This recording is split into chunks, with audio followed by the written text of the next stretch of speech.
Welcome to our channel. Today we how to recover lost coverage with Chubb, detailed guide step by step clearly. To recover lost coverage with Chubb, begin by gathering your policy documents.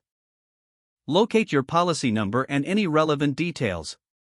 Visit the official Chubb website for dedicated customer service. Access the claims section to find options for lost coverage. Review the requirements for submitting a recovery request. Prepare any supporting documentation that may be needed. Fill out the recovery request form accurately. Include your contact information for follow-up. Submit the completed form through the designated online portal. Alternatively, you may contact Chubb's customer support via phone. Be ready to provide your policy number and details of your coverage loss. Discuss your situation with the representative for personalized assistance. Follow any additional instructions given by the customer service agent. Keep records of all communication for future reference. Monitor your email or mail for updates regarding your request. Be patient as processing might take some time. If necessary, follow up on the status of your recovery request.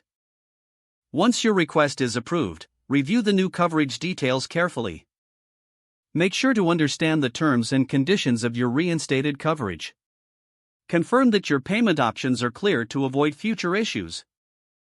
Finally, maintain regular contact with Chubb to stay informed about your policy. If the page does not load, refresh the browser or try again in a private or incognito window.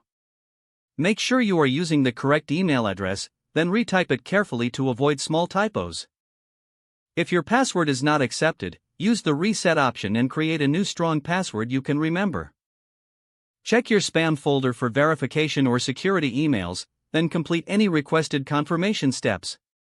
Enable two-factor authentication if available to improve account security and reduce unauthorized access risk. After signing in, review your profile details so your contact information and settings are accurate and current.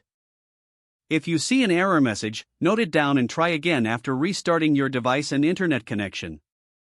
Don't forget to like this video and subscribe to our channel for more step-by-step tech guides.